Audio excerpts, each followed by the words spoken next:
Sunday! Every Sunday, side by side at the microphone, from the green light to the speed trap, Ray Garino and Joe D calls them as they seize them, and you better believe them. Hear relevant news, biased opinion, and outright nonsense regarding every aspect of automotive culture. Gasp with mechanical trickery never before broadcast over FCC-regulated airwaves. Thrill to the explosive tension as Ray and Joe cuss each other down track, barrel roll across the finish line, laughing at certain disaster as they shake hands with the devil. All that and so much more at high noon this Sunday on the Motormouth Radio Hour. Call in and speak live with the Wizards of Speed and the Live Eat, Ray Garino and Joe D. Bring the whole family. Kids under 12 get in free every Sunday at noon on WHPC. Take the Hempstead Turnpike to the Meadowbrook Parkway and look for the no parking on the expressway and no express service on the Parkway sign. Go right on Highway 24 to Garden City. $2 all-day parking includes pit pass.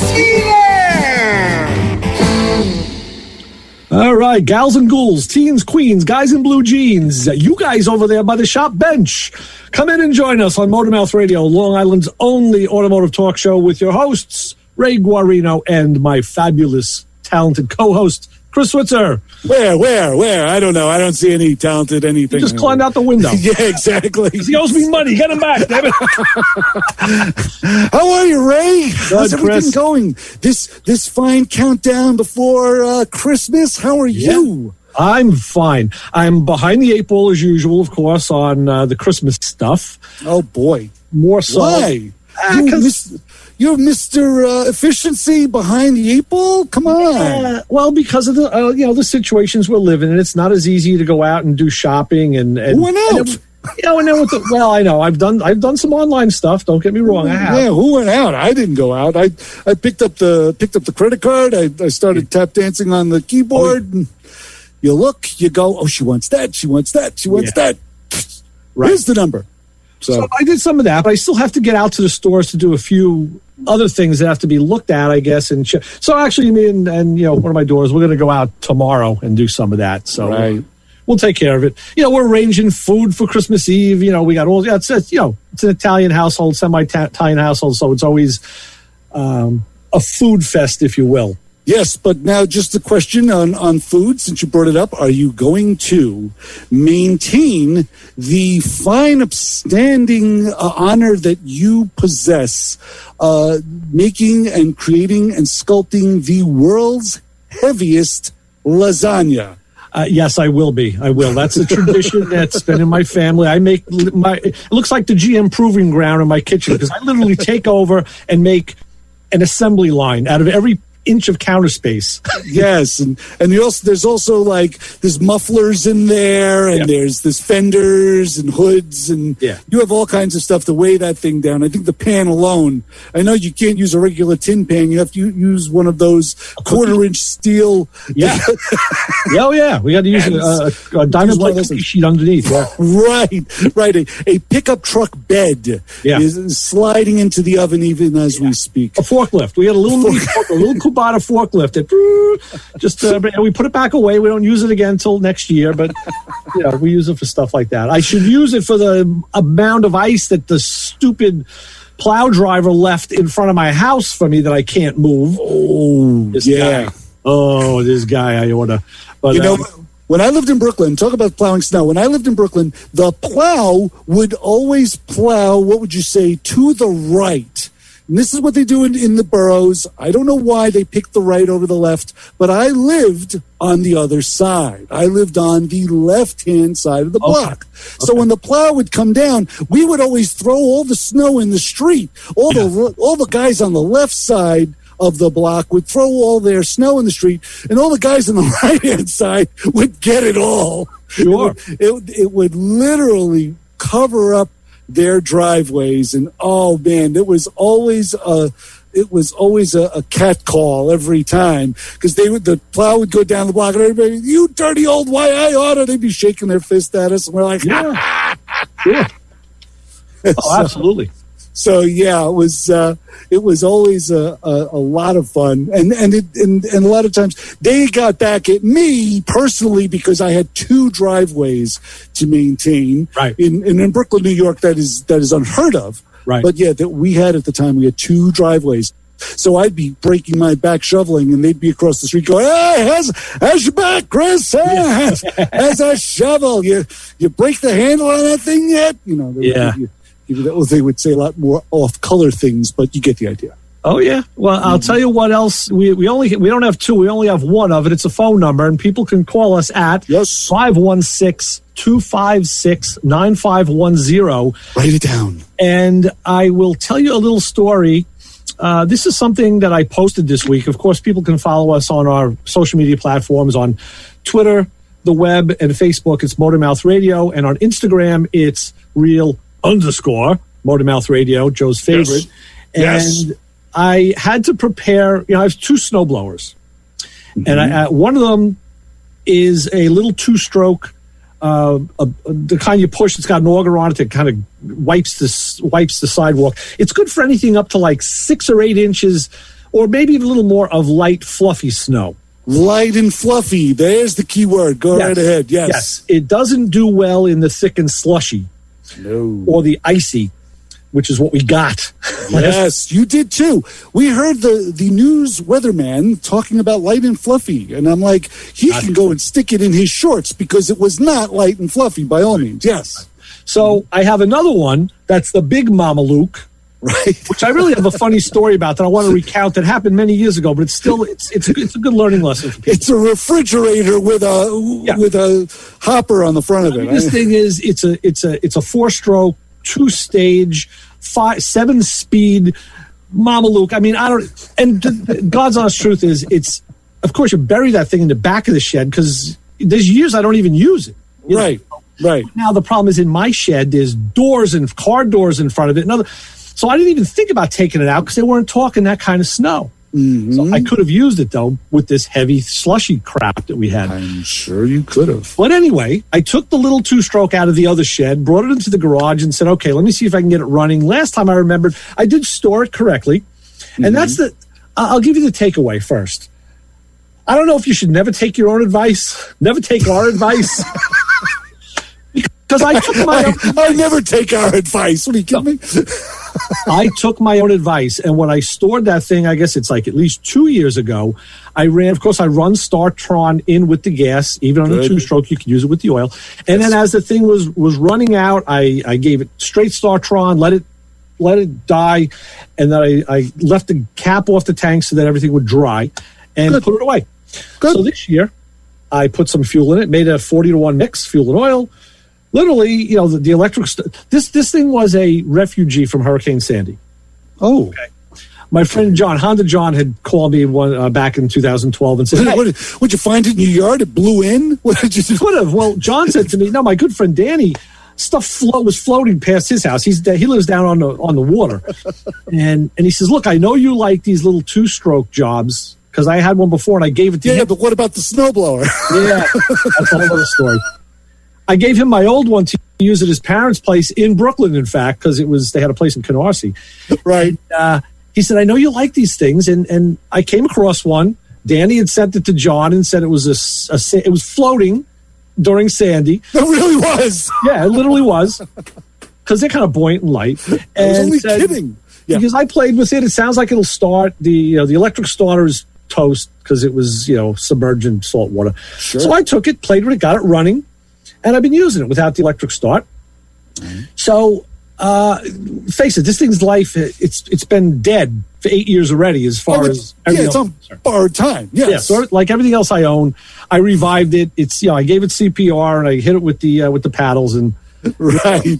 It lives. So, I was going to replace it last year or this year, but these things are going for like $500-600 with an electric start. I just didn't feel like spending the dough. Yeah. So I put gas in it this year, prime it, couple of pulls, boom, it starts right up. I'm like, beautiful. Life is good. Until I saw the puddle forming underneath it of gasoline. Oh, no. So I pull the bottom paddle off. It's about 12 screws, and I see gas coming from the bowl, the carburetor bowl, and from the carburetor to intake manifold union. It's just pissing out. So the gaskets are dried out, right? Well, that's what happened. I put it up on the workbench, took it apart, and found that although everything inside was pristine and not gummed up from ethanol because I stored it correctly, what I've told many people will happen did happen. And the bowl gasket and the other gasket just shrunk, dried up and shrunk. Sure. You know? Sure. So now it's the day before the snow, and I need a bowl gasket and or rebuild kit for a little Tecumseh carburetor. And you find them online everywhere, but you know it ain't coming overnight. I'm not paying for overnight.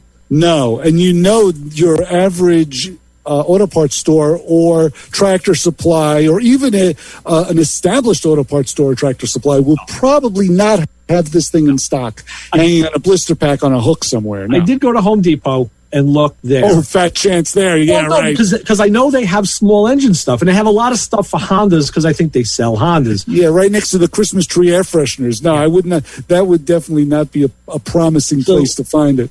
That was the one stop. The one that I made. Came home, and then I looked for locals. Now, some of the small engine shop I used in the town next to me, I knew the guys. They closed up a couple of years ago. Oh, okay. They're gone. So I found a couple, and I went to one that was in fairly close proximity, and the guy wasn't even open, really. But he took care of me and another fella, and he sold me the little rebuild kit, which had the bowl gasket. Oh, wow. Bolt on the bottom, the seat for the needle seat, which is very important, and a needle valve. And it was like, all right, $15. I'm like, okay. Sold. I could have got a carburetor on eBay for $11.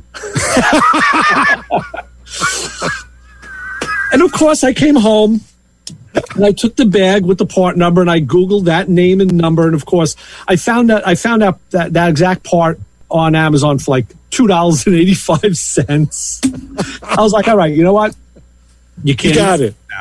Because I got it. I put the thing in, the thing ran, and it all was well.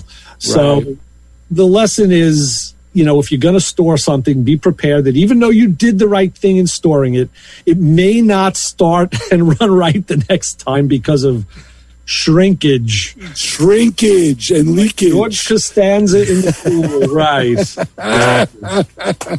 Shrinkage and leakage, what we're known for here at Motormouth Radio.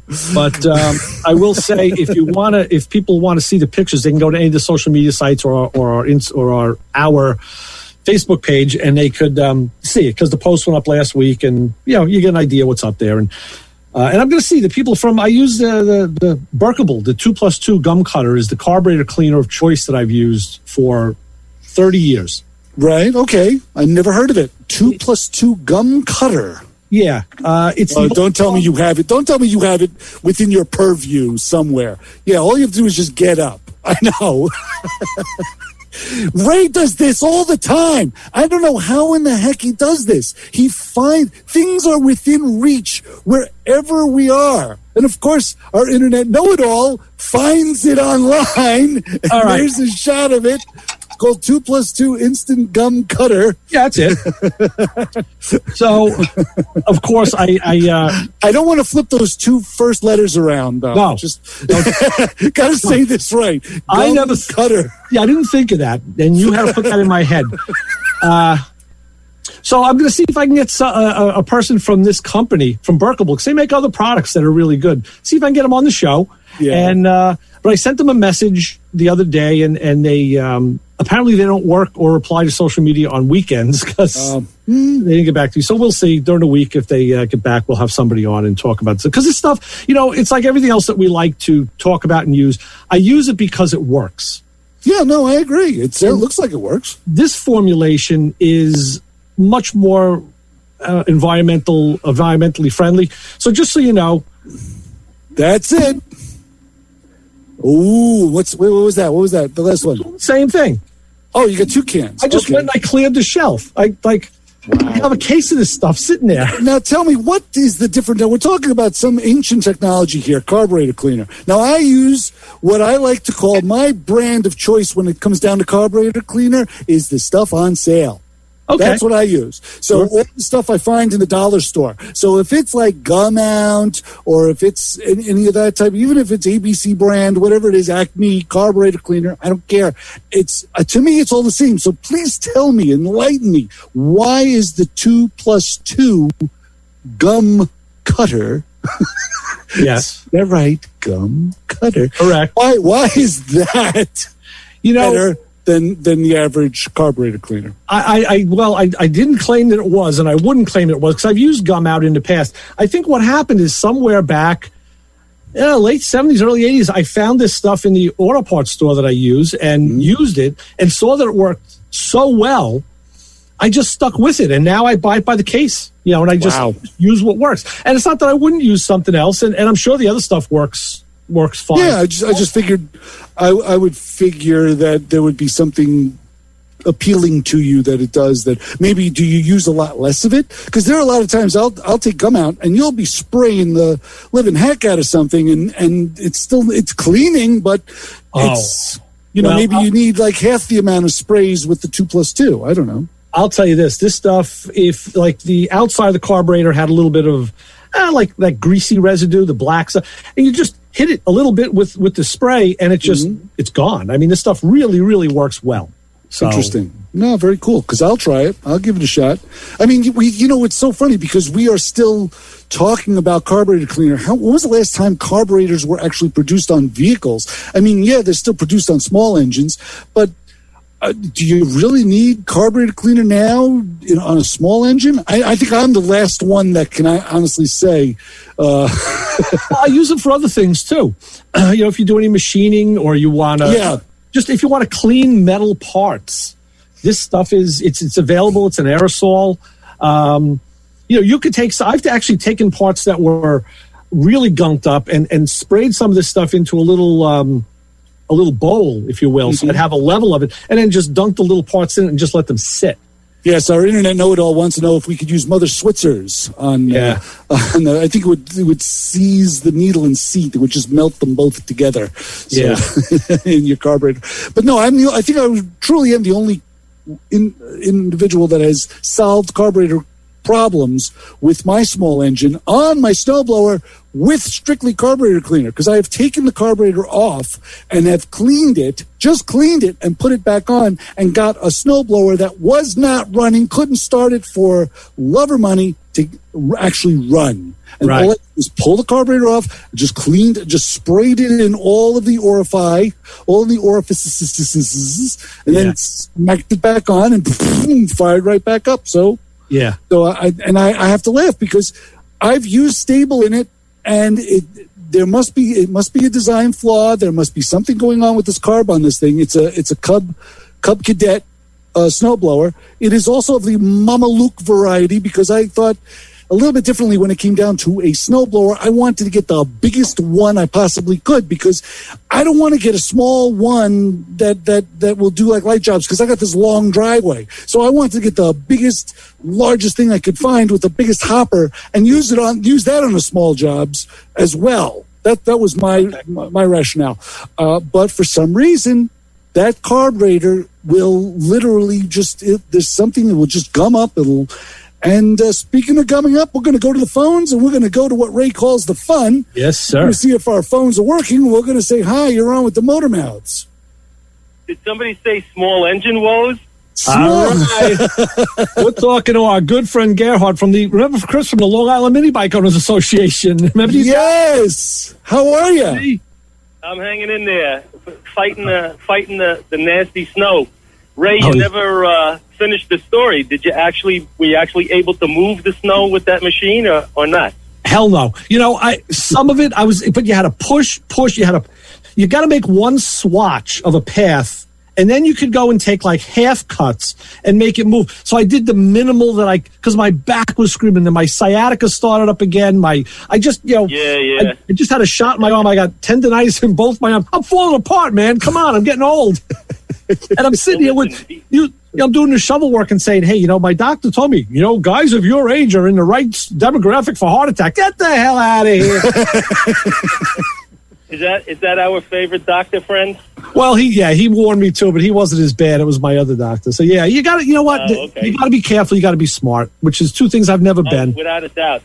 Well, I got my own story to tell. I went through the same thing. I thought I kept mine. I have two errands, 4-stroke, 2-stage, big snowblowers. They're not the biggest, but, about 7-8 horsepower, both exactly the same. One of them was at my folks down in Freeport, which I keep going every year, and the one I have up by me, up north here. And I got them both going. Of course, they still sputtered a little bit because no matter what you do, if you keep gas in it, even if you start it and replenish the gas over the season, if you let that stuff sit for more than a month or two, you're going to have that surging because crap gums up in the float bowl. Yeah. And as far as your gasket story is concerned, those gaskets, if you leave them soaking in gas long enough, they will swell up again. You can reinvigorate them, but of course, it's always better to put new ones in. And I've learned over the years that when I go and order stuff, small engine stuff, particularly just the rebuild kits, because I got a ton of Tecumsehs, I usually order several kits at once. You can get them cheaper, and then you can put them up on the shelf if you remember which shelf you put them on. Right. That's what I said, Gene. When I looked up this part and I found, it was a small engine. I bought a lot of small engine replacement parts from places in the Midwest, and they $2.08. I'm like, you know what? I'm going to buy. I'll be the guy. I'll buy like 10 of them, and then I'll get rid of the snowblower. So listen, oh great! Listening to you is like listening to the same voice in my head every time I get caught short at the last minute, having to pay $12 for something that you can get for $1.50 on eBay. And it's true. Most of the outfits that sold small engine stuff are all gone. Right. There used to be three in the local area. Now, good luck. The only one that I know that's left nearby is the guy over in Malvern. And I don't even know if the old man is still there. He was a real crotchety old so-and-so to deal with, but he had everything. And I have caught some deals over there. But, It's getting tougher and tougher to keep these parts going. Well, when I finally got my snow blowers running, they both ran well enough to move snow, but they weren't moving this stuff. No. I was struggling. I got a couple of paths, and I finally threw my hands up in the air. Thankfully, or maybe thankfully, my guy in the yard brought his machine back. So I grabbed the Bobcat and cleaned out the yard of the shop, cleaned out my driveway, the neighbor's driveway. But I have a loathing for Bobcats. I like cat skid steers because of the controls, but Bobcats, you can keep them. Okay. If anybody's ever operated them, they know the difference. If it comes with the original tank Bobcat controls, they're horrendous. I mean, if you get used to it, I guess you can get used to anything. But I'm spoiled, Right. Cat equipment is so much better. One of these days, when I get another 10, 15 grand burning a hole in my pocket, I'm going to pick up the skid steer. Right. So. Just to back up a little on your story, when I used a guy over at Levittown Mower, they're on Center Lane there, Levittown. Old school shop. Guy's about our age, right? So he's old, and he asked me. He dealt with a gentleman in front of me who was older and kind of knew what he was doing. So I saw the way he treated him. And then I said, okay. I said, you're going to love this. I had the carburetor with me. I brought the carburetor. I said, the rebuild kit for this. I said, it's Tecumseh. He says, oh, let me see. He goes in the back. He says, well, let me see if I got it. He comes back with a bag. He says, you going to do this yourself? I'm like, yes. I said, I've been doing this. You never want to push your credentials on somebody you don't know, because then you come off as being like, who the hell are you? Like a radio talk show host. Exactly. So I guess he was very busy, but I guess it tickled his fancy enough to quiz me a little bit. And he said, well, what's wrong with this thing? I'm like, ooh. So I said to him, shrinkage. I said, I stored it, I used Startron and things, stored it dry. I said, haven't used it for 2 years, and now the bowl gasket and the intake gasket is shrunk. And I said, and then to your point, Gerhardt, with the, I actually looked at him. I was going to measure him. I was going to take out the veneer and measure him because I could see visibly that it was smaller than the old one was smaller than the new one. So it shrunk appreciably. It didn't, it was enough. And once, he kind of vetted me out a little bit, and he said, then I guess he went in his brain and he said, all right, 15. The guy behind you, the next guy might have been 25. Who knows? Right, exactly. He probably took some price numbers off it. One thing you got to be careful. I mean, when they are good and viable, and you're rebuilding the thing, or even if you do the quick rebuild, which I wind up doing every year, which is basically you drop the float bowl, drop the float out with the needle on it, and you blast the Berkebile or whatever, trying not to spray it in your eye, and get it up, up into the main jet holes and every orifice that you can spray out. Putting that gasket back on the bowl is a chore. If it is. New, it's nice.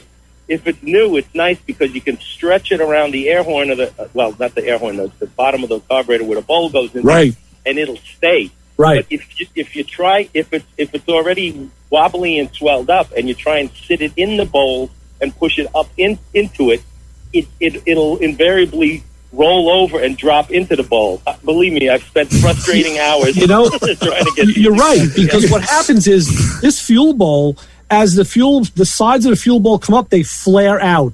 So it makes that, when you tighten that down, it makes that gasket a flared, like a 45-degree flare. And that's a nice surface to slip and slide and fall in. You're exactly right. I hate to tell you how many times I had to roll around to drop in the bowl. It was just, it's wet, it's cold, it's not good. It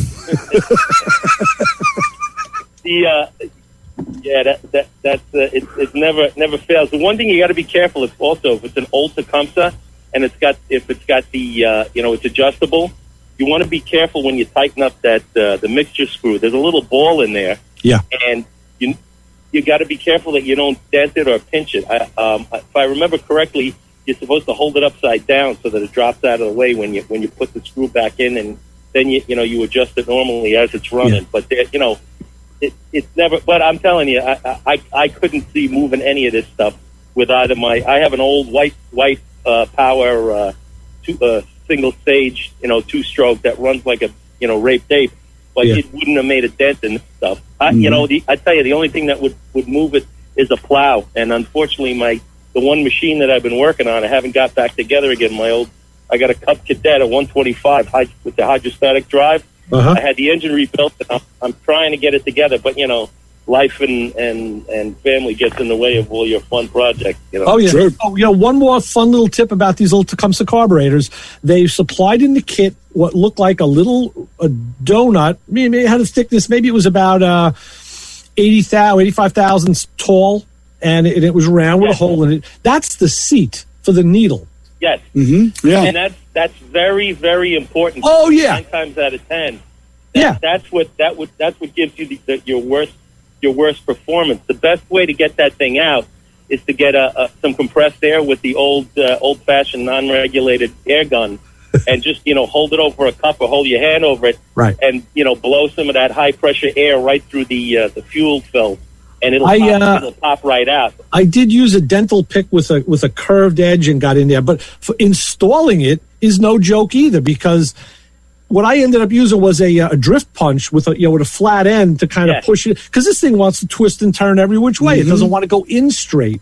Yeah. And then I took the old needle valve and put it on top of that seat and pushed on the old needle valve to make sure I seated it.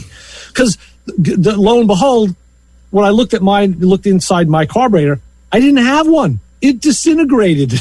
It was gone. Wow. Yeah. So I've had that happen too. I've bought new carburetors that didn't have it in there. Oh my gosh!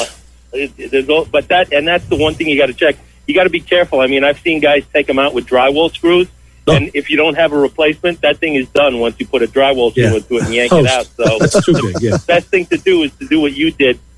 If it's still there and it's destroyed, blow it out, put the new one in, and use a flat-headed drift punch or a nail set or something that'll push it all the way in, and make sure.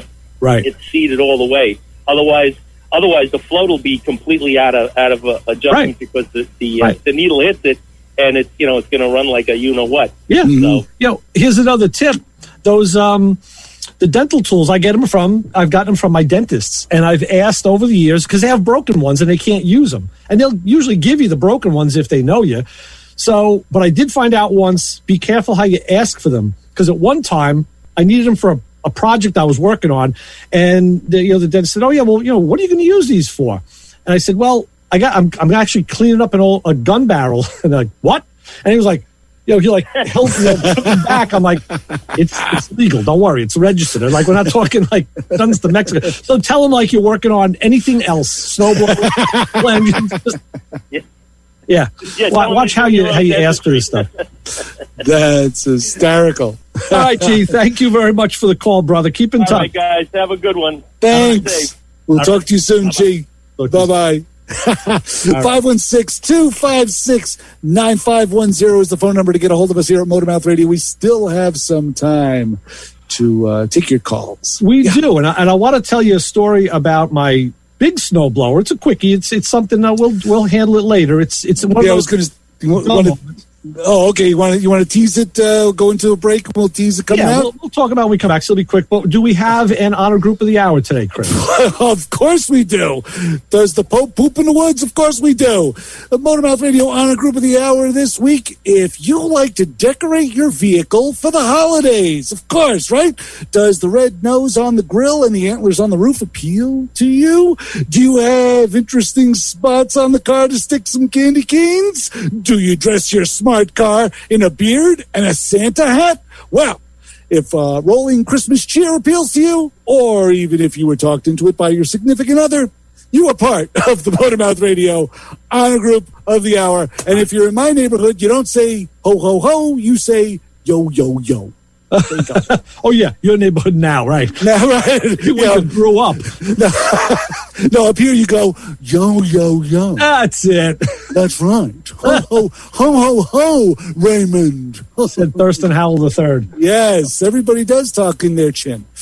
All right, so Chris Switzer, Reg Warrino, we're going to take a break. Bottom of the hour, we'll be back after we play a couple spots, and I'll tell you the story about my then new big snowblower and how I was kind of duped or fooled, if you will, when we're back in a couple of minutes on 90.3 WHPC.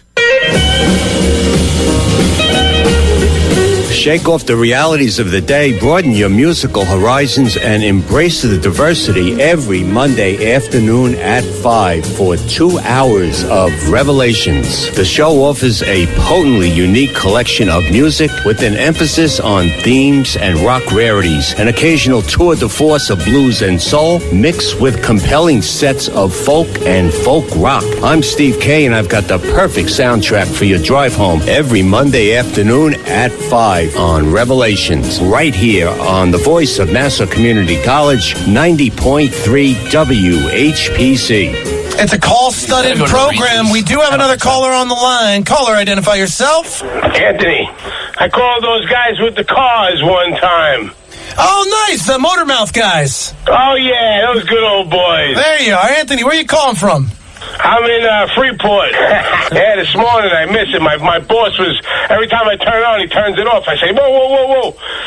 Yo, you better, I give him a karate chop. That's right. Give him a karate chop. Give him that F5. I love it. Later, dudes. It's a pleasure, bro. Take it easy. That was amazing. My favorite caller of all time. Maybe all time. I have heard him with the Motormouth guys. That's why I recognized him a little. This show on 90.3 WHPC is brought to you by CarStar Celebrity Chase Collision, with 2 locations in Lynbrook and Oceanside, who remind you that New York State law says you always have the right to choose which shop you want to have your car fixed at. CarStar Celebrity Chase Collision offers a full range of services: 24-hour towing between Montauk and Manhattan, shuttle service, and they can help you with a rental car arrangement if needed. And yes, se habla español. More information is available by calling 516-593-0920 or visiting online at celebritychasecollision.com. And we are back on Motormouth Radio. You've stayed with us. Thank you for that. On 90.3 WHPC with Ray Guarino, Chris Switzer. You can call us at 256-9510, of course, in the 516 area code, where we'll talk about all sorts of, usually when we talk about small engine stuff and ceiling fans, we do get some feedback. So, I'm always impressed whenever we talk to someone that is, what would you say, a specialist in whatever we're speaking about. I think that's awesome. Right. I always love that we do know professionals in this business, and they listen to us, which is unfortunate, but they do. Yeah, no, very true, very true. So quickly, let me tell you the story about this. I bought that big new snowblower, and it's electric start. The whole thing is great, works fine. But I plug it in. Okay, yeah. I would plug it in, and now we're going to be plugged in again. Right. Let's go to the phones. Gotcha. Let's go to the fun. And let's say, hi, you're on with the Motor Mouths. What's up, Chris? It's Paul. What's up, my brother? How are you? Not much. I'm okay. Just working on this. I'm messing around with my snowblower. What are you doing to your snowblower? Right now, I'm actually making a belly pan for it. Never had one. Oh, okay. Really? The pan, the pan underneath. If I hit deep snowbanks, the drive starts to slip. So you're making like a skid plate for it? Well, there's a pan that closes off the bottom, and this snowblower, obviously somebody had worked on it because, I got it used. Right. And we never had a belly pan. So I think 20 years later, I might as well make a belly pan for it now. Hey, Paul, let me ask you a quick question. Do we ever get anything new? No. Look, like Garbage Pickers Deluxe over here, It's like, geez, you throw it out, I'll fix it. Basically, that's the mantra. Yeah.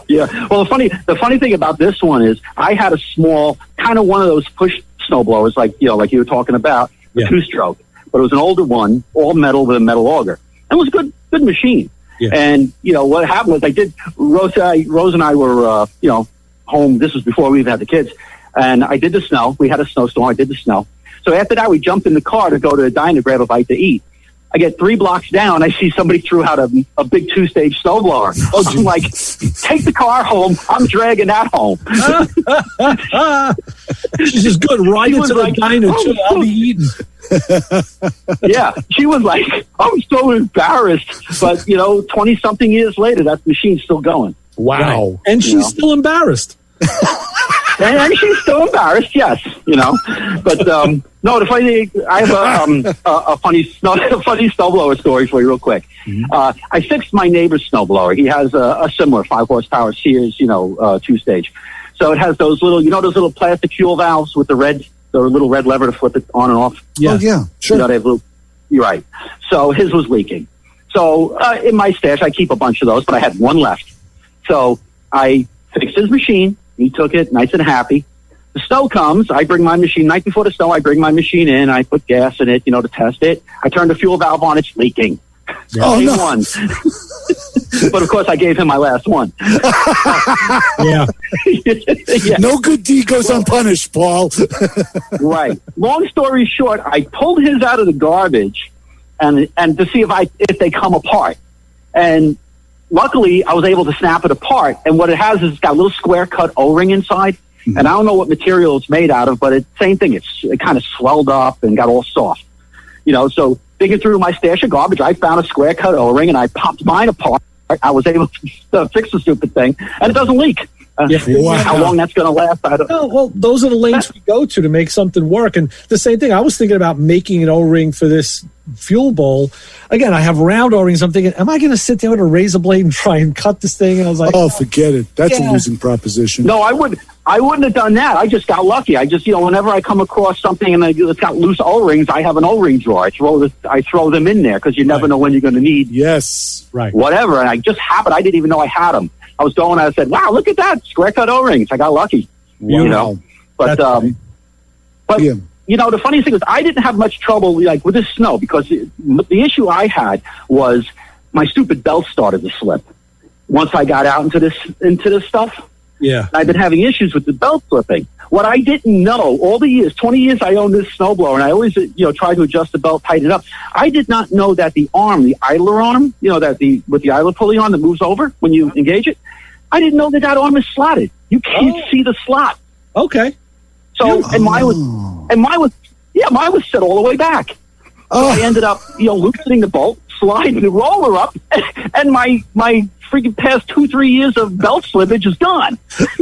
I've had that happen to me where I've owned a piece of equipment or whatever or something for many, many years and only found out 20 years later, oh, it does that.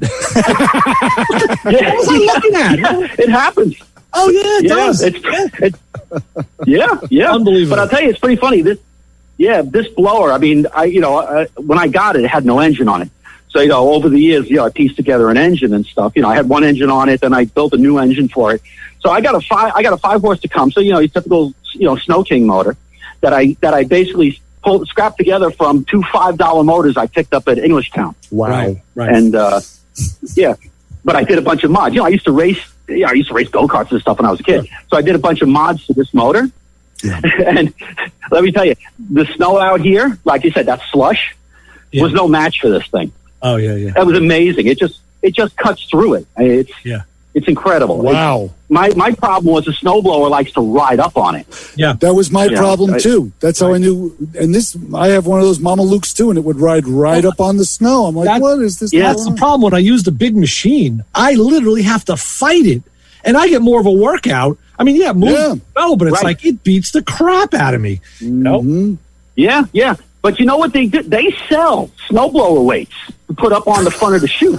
On the front of the thing, they sell like a big bar, like a 30-pound bar. That would help. I'm just going to wait till I find.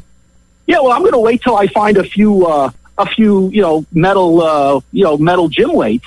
Oh yeah, I'm going to bolt them right. You have the holes on the side where the drift breakers go. I'm just going to bolt them. I'm going to bolt them right to that. Put some weight in the front, which is even better because this way, when it goes to the side, and you hit your own car. Now you can really dent it with something of value. Right when you take down your mailbox. Exactly. Oh man! All right, Paul. Thanks for that insight. I appreciate it. Yeah, no problem. All right, guys. I'm going to let you go. I've finished my belly pan. All right. Good luck. Talk to you soon, my brother. Be safe. Bye-bye. All right. Bye-bye. 516-256-9510 is the phone number to get a hold of us here at Motormouth Radio, where the phones are cooking and shucking and jiving and all kinds of good stuff. Yeah, so you were saying your refrigerator that you were your snowblower refrigerator. Another thing people should check is on YouTube, Motormouth Videos, where we have some new stuff up this week. We have a couple of things up that are new. Yes, that we're keeping topical, we're keeping fresh. So people want to watch that. But yeah, I had this new machine, and like I said, it's pull start and electric start. So it did pull start, but when I went to electric start, it would kind of work and not work. It was kind of unsystematically not, and I thought maybe there's a problem. So I looked at the starter, the connections, everything looked fine, and I said, hey, I have a warranty. I bought an extended warranty. Let me call Sears and have them deal with this. And this is a new machine now. This was brand new. This is going back a number of years. I've had this for a while. And they said, okay, we got to bring it to a service center. Well, this is a big 8.5 horsepower, 2-stage, 7-speed Mamalu. So basically what I had to do is get our buddy Kilowatt Kevin, because he had a van, and we put some ramps up and literally walked this thing up into the van, trucked it out there, left it. The guy calls me a couple of days, says, listen, I'm sorry, I really can't find anything wrong with that. I'm like, wait a minute, listen, this thing is definitely intermittently not starting with the button. It's like dead. And I said, maybe it's because you're inside. All right, well, I go out there again. We had now got arranged with Kevin in the van. We go back, look at it. He shows me, push the button, try it, push it. Yeah, it worked every time. Okay, bring it home. Next time I went to use it, I tested it, and it worked. Oh, good, fixed. Then I tested it again, and it didn't work. I'm like, oh, boy. Well, this went back and forth like 3 times. And, of course, I got to bug Kevin that used for the van and all because he can't put this thing in a car. Sure. Bottom line, it was user error, and it was so stupid. What? Yeah. Because it was brand new, and as Joe will attest, it was new. Never, ever worked. That's right. But that also goes to another side with this, too.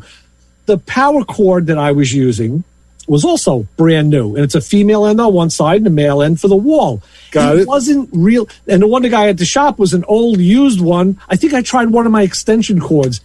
It wasn't seating into the electrical part of the blower because the plastic was so new. Like I push it in and feel it was tight, but it needed to go more. Right. When I took an older cord that was worn, boom, went right in, started everything. So it was my fault. And I felt like such a jerk. I said, hey, what? That can happen because you plug the cord in, you feel it, it's tight, you push the button, it don't work. Hey, Yeah, exactly. So always check, double check.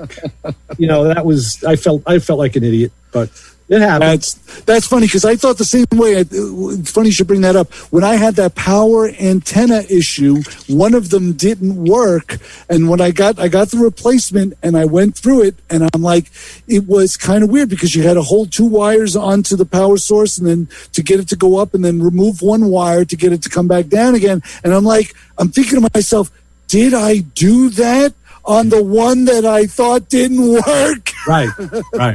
I'm like, did I go through all this heartache for absolutely nothing? And I went to the old one, and it's like you're going through, you're fiddling real fast, and you hook up the power source to the 2 wires, and it's like, oh, good, it doesn't work. Okay, good. So it wasn't me. Right. I tell you, this stuff happens, and people have said to me, why do you bring that up? Like, listen, we bring up more of our breakfast bad stuff than our good stuff on this show. Oh yeah, I mean that's the whole idea. I mean, I love the fact that there are shows out there and there are programs where everybody does everything right and cars are restored in 2 weeks. Like, don't you love those shows where they come in and all the guys, everybody's getting together, everybody big talk up. Come on, we're gonna go repair this car, and they fix it within 2 weeks, and here comes the owner. Oh my God, what a wonderful car! Yeah, is that real life? I don't think so. Right. So, and to that note, like I said, we don't really celebrate our wins here because we're kind of a shy bunch. But one thing I will bring up, and it's always okay to do it for somebody else, and I will do it. People should go to Motor Mouth Videos on YouTube and watch the latest. There's a new promo that you made, Chris. You used to make a promo, so for people who don't know, we'd make them every 3 months. They were culled from clips of callers, and it would be played before the radio show. Right. And you just made another one for the show, which, of course, for me, it's like old home week because I love it. And people should go to Motor Mouth Videos. You'll listen to it and see the brilliance, because it really is brilliant. You do a very, very good job. And thank you. I want everybody to hear that because, hey, people may find out that they're on it and they don't even know it. That's the whole idea, and that's what we love to do. We like to get that.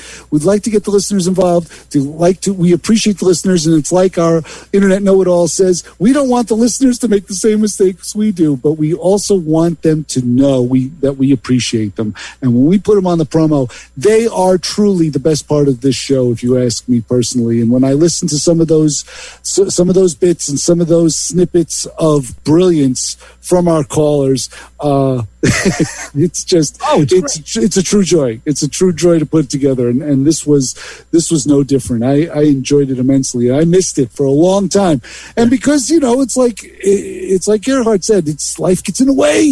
Next thing you know, life gets in the way. So when I had that moment of clarity and creativity, it's got to be right. It's got to be right. Yes, and I know, like I said, for me it was it hard. We should we have all the old ones saved. We should maybe we should get those up, in our archive so people can find them on either on YouTube or on Spotify. We have a Spotify playlist too for the holidays. You can go on there and look for Motor Mouth Radio and find our holiday playlist. There's also a video that went up to announce it. I'll tell you, this is something that I found. It's like audio crack.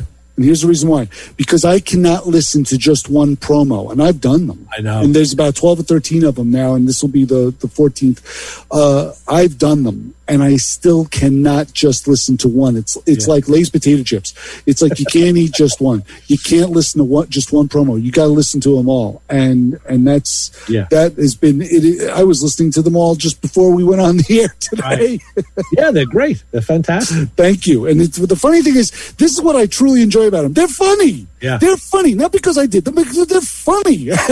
Well, the callers are funny in the moment, but when they're assembled in a way that flows, it's a whole nother kind of funny. So right. And let's go to another kind of funny on the phones. Yes, and see if we can get some potential promo material and say, hi, you're on with the Motor Mouths. What's up, guys? Hey, Vic. What's up, Vic? Same old. Snowblower story. Sure. I put on I keep it on the front porch because I used to keep it in the garage, so I'd have to walk 100 feet in snow to get the snowblower out. Yeah. So once a month, July, August, September, October, and November, start it up, ran it up and down the driveway, put it away. Wow. Snow comes, I get it out the door, 5 feet, it dies. You need snow in July. Yep. It would only run off of prime, so I had to drag it back in the porch and shovel it by hand. Oh, I got a mobile guy coming. If there's anybody I know with my patience. Right. Yep. If there's anybody in the world that I know that should have a V8 snowblower like you see on the internet, it's you. You should should have one of them. That you could fix with a hammer. Yeah, exactly. Drive it to work. So I don't know. This had good gas in it and everything. Yeah. Wow. Whatever. I got a guy that comes with mobile service. I'm going to let him do it.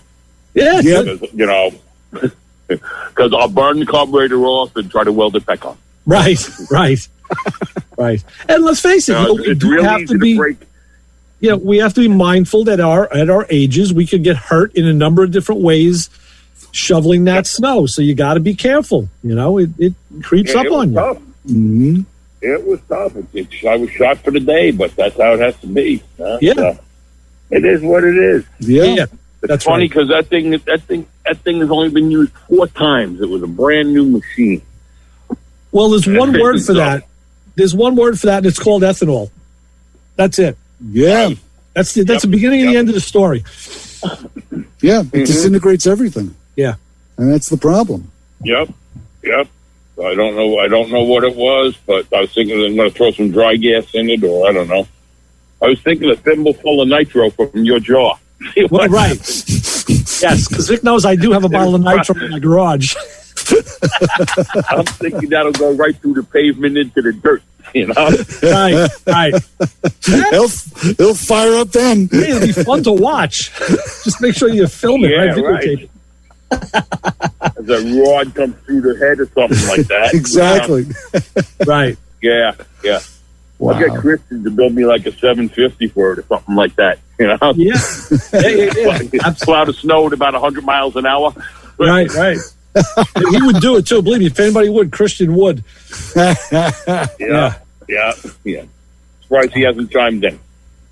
No, he's probably busy doing out there listening. We know that. He's probably doing something creative today, and that's worthwhile. Yep. Us.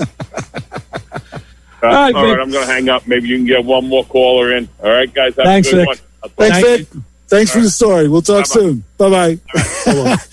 516-256-9510, the phone number to get a hold of us here at Motormouth Radio to tell us all about your snow blowing escapades. I had to laugh because I had to do my neighbor's driveway across the street. I saw him; he was having snowblower issues as well. So he came out with the shovel. I'm like, I can't let him do that. So I fire up the snowblower and I head out and I go right across the street into his driveway. It's like, here comes the cavalry, and we're going back and forth, and we're trying to talk to each other while the snowblower is running. And as you know, I'm deaf. I can't hear. So I shut it off, and we talk, and he says, do you need any gas in there? And I'm like, no. I said, I just filled it up. We're fine. I says, I just did my driveway, but it should still have gas in it. Don't you think I don't check? No, of course I don't check. So I fire it back up, vroom, and I get about 5 feet before it goes, blah, blah, blah. Then I check. Right. I open it up. I look. I'm like, "Hey, you got some gas?" Yeah. So wait a minute. Just to go back to a conversation we had a week or two ago about that particular guy across the street. I hope he's listening. You never know. You were talking about what makes a car guy and who are car guys in the neighborhood. Well, I think in this instance, in this case, your car guy cred just went up a bit, and his might have gone down a little bit. Why is that? Because of our you had the working snowblower. No, it's funny because he does not self-proclaim himself as a car guy. He says no. Oh, but you did. He tries. No, you did. You called him somewhat of a car guy. You said, well, I think he knows which end. Yeah, he knows which end of a wrench to use. I've had friends that call themselves car guys that tried to put the spark plug in the top of the head upside down, and then they look up at me and go, "Is this the way it goes?" No. The white stays on the outside. The white doesn't go in the engine. Yeah, So I've had car guys like that I've had to deal with, but no. He has a little bit more smarts than that, but he also holds his hands up and he knows where his line is. Let's put it that way. And he rarely will cross over it, but he knows where his line is. Right. And that's fine because it comes down to, and you know this all too well, it comes down to you become the answer man. And that's what happens. You're out there working. And this is what I find a little interesting about my driveway now, because my driveway in Brooklyn, you were kind of sequestered in the back behind the garage. Not many people knew you were there unless you walked up to the gate. And yours is the same way. You close everything up. You could still be outside, but you can close yourself up and you're not really seen. Someone has to deliberately walk up your driveway, get to your gate, and look. And if you don't think it was done that way on purpose, because then you're like my neighbor who finds up, he walks up on you in a nice warm summer night down the driveway where I can't see him, and he comes into the lit garage and surprises me, and he gets drawn on. Yes, that would be a problem. Stuff gets thrown at you at that point. No, I drew on him, and he looked at me like, and I said, don't ever do that. No, that is safety. That's something that is safety. We don't want our callers to even go anywhere near that. No, you make your presence known when you're walking up a driveway. You rattle some stuff. Especially at night. Yeah. Yes, especially at night. You cough. Make your presence known when you're stepping up to a lit garage. But that is the truth. That's an important safety tip from your friends here at Motormouth Radio. There's a disclaimer. But basically, my area is not like that. You can see from down the block if I'm working out on the cars out. So it's kind of funny when you become the shell answer man from the car. So people. Yeah, people step up. They're like, "Hey, can you ask me? I got a question about whatever it is." And it's like, "Okay, got to stop what you're doing." You walk over to now you step into my office, which is at the mailbox. Now with COVID and all, this is where my office is, and we're all 10 feet. I'm 10 feet back from the mailbox. They're 10 feet forward from the mailbox in the street. We have our conversations about what's their problem is. Check this, check that. But yeah, it's turned into that. I've become the shell answer man up here in the Ozarks or in the Nutmeg State, I should say. Cool. So, closing thoughts. We're going to have to get out of here because Kim's going to come in and do Thunder Road, the best of Springsteen and anyone who ever played with him. So, any closing thoughts, Chris, before we wrap this soiree? I hope this snow melts, but unfortunately up here it's snowing right now. Yeah, we had some snow, now turned to a little bit of light rain. So yeah, well, your light rain is our snow. I know. Hey, just want everybody to have a great holiday because I think this is the week, right? This is Christmas. This is Christmas week. I think so. Yes. Yeah. I don't know. This is Christmas week, so everybody have a safe, happy holiday, and I hope everybody gets what they want. And when we come back with our next version of Motormouth Radio next Sunday, we'll talk about all the tools that we've received or whatever have you. Yeah. We have one page left on the calendar, but there's 1 week left. Next week is still the last week, so we before we turn that page. So we'll from us to yous, have a great holiday season, and we'll see you next week. So. For Chris Witzer, Ray Guarino saying have a happy holiday, and we will catch you next week on Motormouth Radio. We're out of here. And remember, don't follow us home unless you can shovel our driveway. On 90.3 WHPC. See ya.